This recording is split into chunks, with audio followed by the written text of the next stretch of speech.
Que s'est-il passé ces derniers mois? Pourquoi est-ce qu'il n'y a pas eu de vidéo sur ma chaîne YouTube? Comment se plantent les plantes carnivores?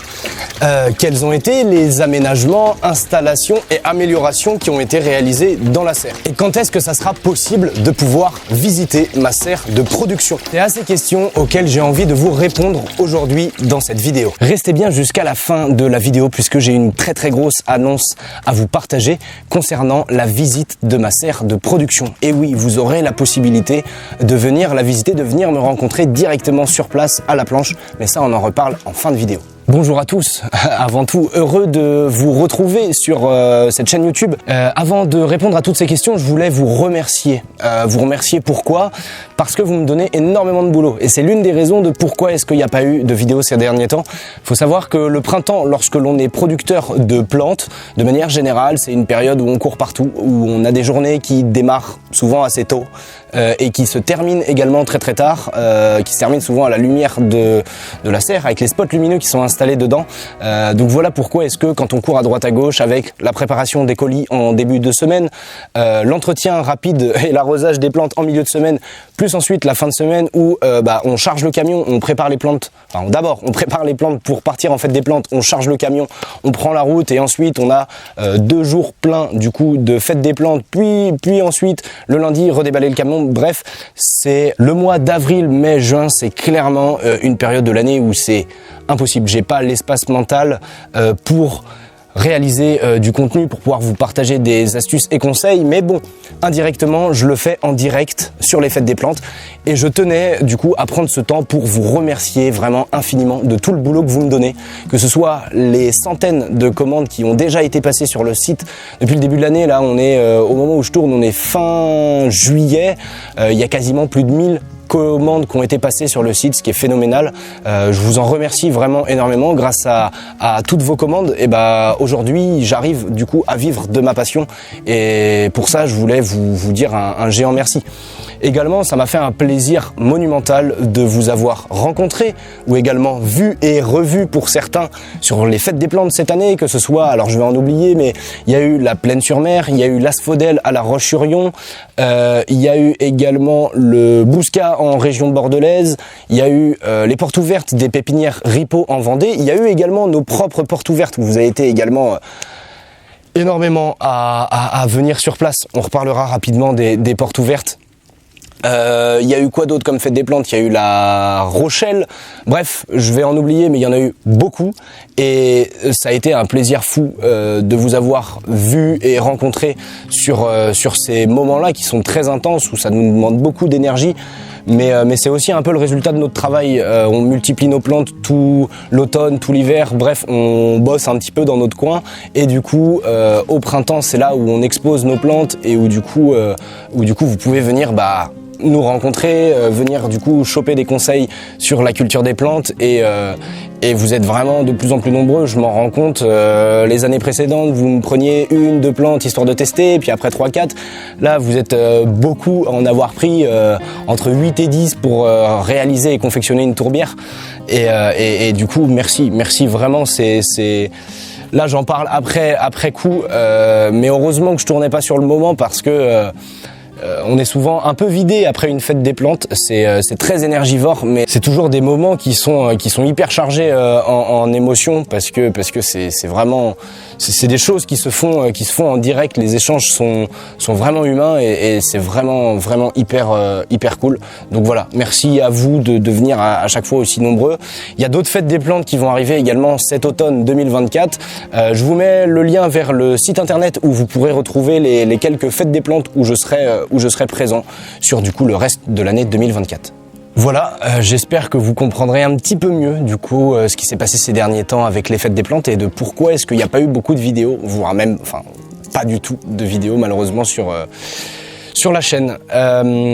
Également les portes ouvertes, ça a été incroyable. Je vais pas trop m'étaler parce que j'aurais 1001 anecdotes à vous raconter là-dessus. Si vraiment vous voulez une vidéo un peu plus détaillée de ce qui s'est passé avec des images également des portes ouvertes, bref, une petite vidéo qui retrace les portes ouvertes, si ça vous intéresse, n'hésitez pas à le dire dans l'espace commentaire, je pourrais le faire et puis vous raconter plein d'anecdotes parce que j'en ai plein. Bref, vous avez été nombreux, très nombreux, malgré un samedi très pluvieux. Le dimanche était une plus belle journée. Vous êtes beaucoup à être venus d'un peu partout et certaines personnes ont même traversé la France. Et c'est dur à réaliser pour moi sur le moment. Après coup, je me rends compte que quand on est prêt à faire 6-7 heures de route pour venir voir des plantes carnivores et venir à la planche, c'est quand même assez dingue. Donc voilà, merci à tous pour le boulot que vous nous avez donné également sur les portes ouvertes. On était bien rassés après, mais bon, fallait pas lever le pied non plus parce qu'il y avait d'autres fêtes des plantes juste après.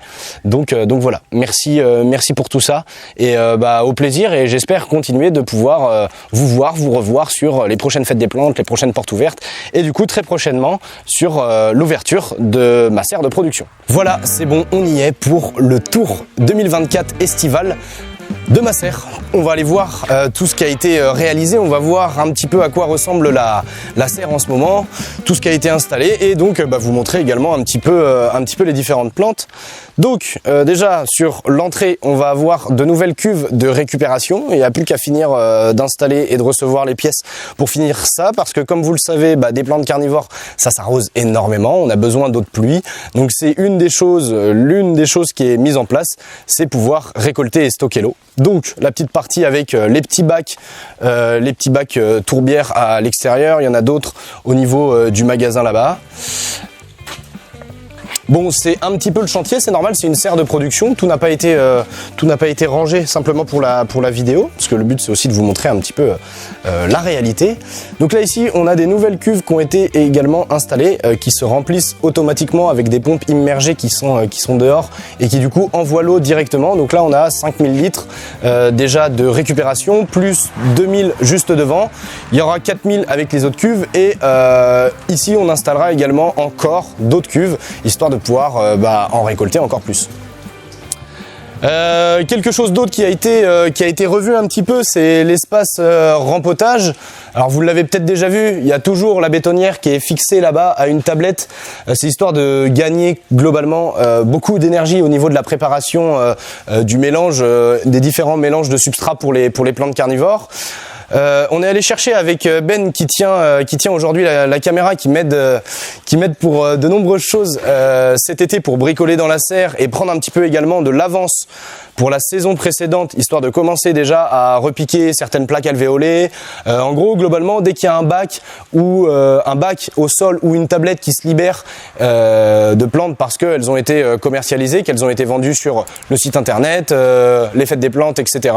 Et on prend le temps, voilà, de repiquer certaines plantes, de les diviser pour gagner du temps. Bref, avec Ben, du coup, qui tient aujourd'hui la caméra et qui m'aide cet été, on est allé chercher une belle table ostréicole qu'on a trouvée sur le Bon Coin, qui est incroyable, qui a je sais même plus combien d'années, bref, elle est restée très longtemps dehors.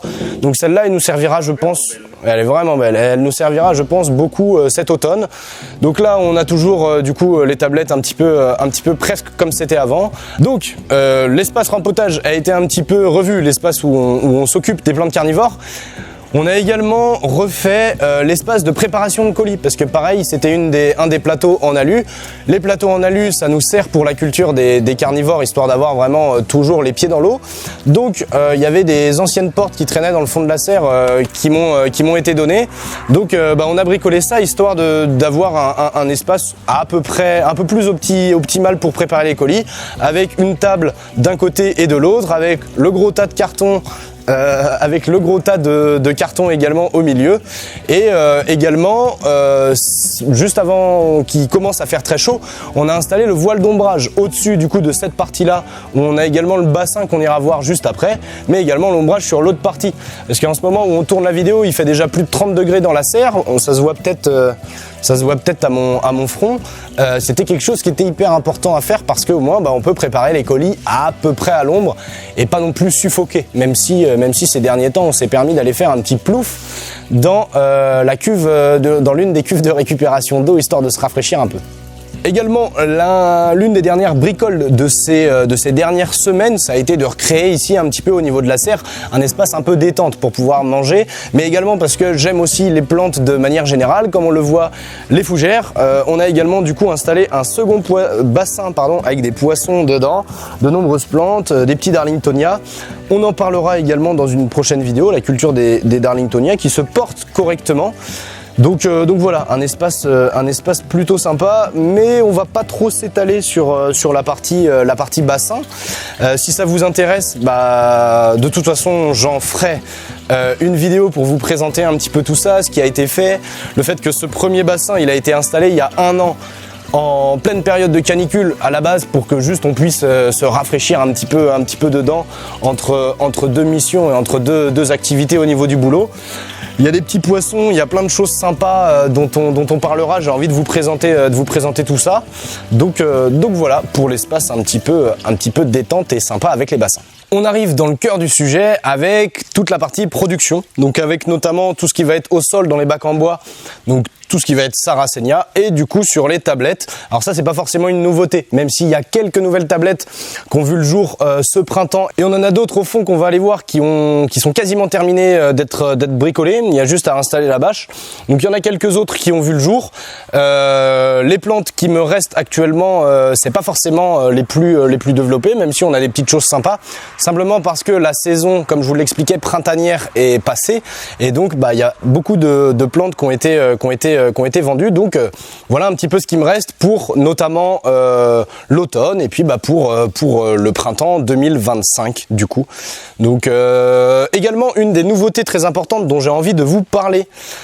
Au niveau de la multiplication qui a été réalisée principalement cet automne 2023 et cet hiver 2024, c'est le fait d'avoir pris le temps de vraiment multiplier quasiment une à une, enfin c'est-à-dire de diviser au maximum toutes mes plantes carnivores.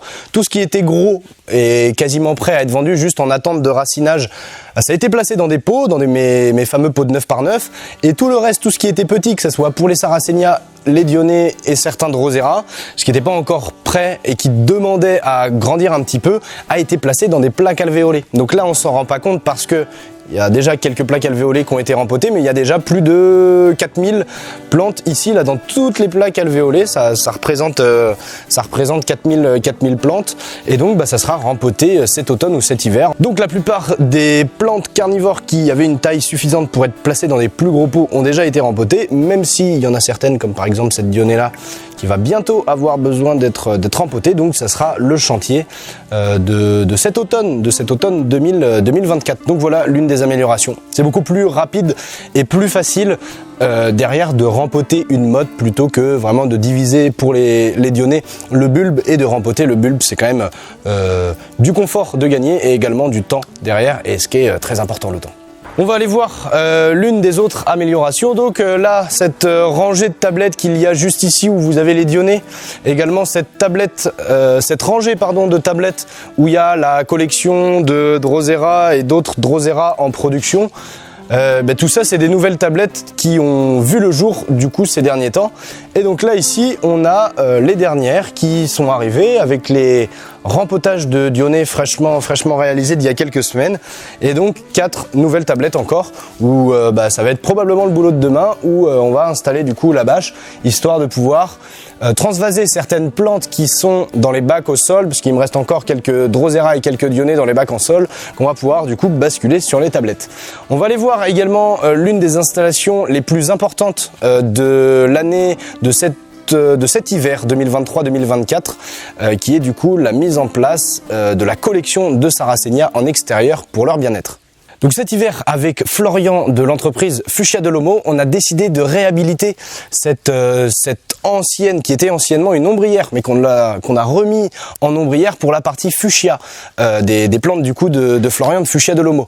Et donc moi, pour ma partie, on a du coup toutes les Sarracenia de la collection qui ont été placées à l'extérieur, parce que j'ai eu quand même pas mal de bestioles, pas mal de problèmes, notamment liés aux cochenilles, qui est un problème qui aujourd'hui est beaucoup plus régulé, beaucoup moins important que l'année précédente, parce qu'elles ont pu passer une bonne partie de l'hiver à l'extérieur.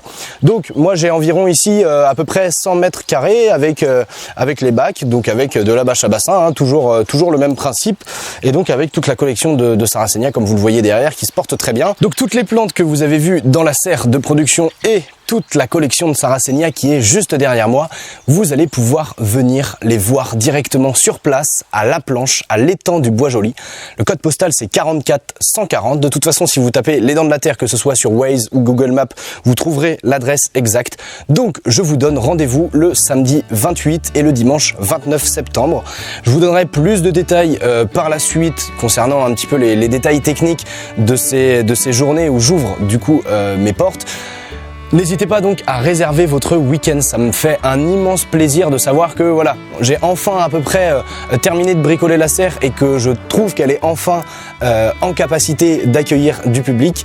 Je vous mets en description et en premier commentaire également épinglé un formulaire d'inscription. Alors pourquoi est-ce que je mets ça en place? Simplement parce que vous l'avez bien vu, la serre elle fait pas non plus 1 hectare, la serre que l'on a filmée juste avant elle fait 850 mètres carrés, ici il y a 100 mètres carrés, bref les allées sont assez étroites. Donc je ne peux pas non plus accueillir 500 personnes sur 2 jours. Donc voilà, c'est histoire de pouvoir mettre ça en place et de faire en sorte que les personnes qui viennent sont des personnes qui se sont également inscrites du coup au préalable. Et donc le petit formulaire, vous pourrez rentrer votre adresse mail, ce qui fait que moi derrière je pourrais du coup vous communiquer des détails qui sont très importants sur les détails un petit peu techniques de comment est-ce que ça va se dérouler, ce que vous trouvez sur place, est-ce que le café le matin sera offert et ainsi de suite. Voilà, la vidéo touche à sa fin, j'espère du coup vous voir et vous rencontrer et que vous serez nombreux sur ce week-end du 28 et 29 septembre. Je l'ai pas précisé mais évidemment l'entrée sera gratuite et vous aurez la possibilité, j'installerai probablement 3 ou un peu plus de tablettes où vous pourrez acheter les plantes en direct sur place, les plantes que vous avez vues aujourd'hui dans la vidéo qui sont des plantes que du coup j'ai sur le site internet, mais il y a également quelques exclusivités, certaines plantes que je n'ai pas sur le site mais bien évidemment que j'ai dans les serres en production, que je garde pour des temps forts, des moments comme ça ou alors comme par exemple des grosses fêtes des plantes. Voilà, je vous dis moi à très vite autour de cette nature insolite, passionnante et dévorante. Ensemble cultivons l'insolite, c'était Enzo pour les Dents de la Terre.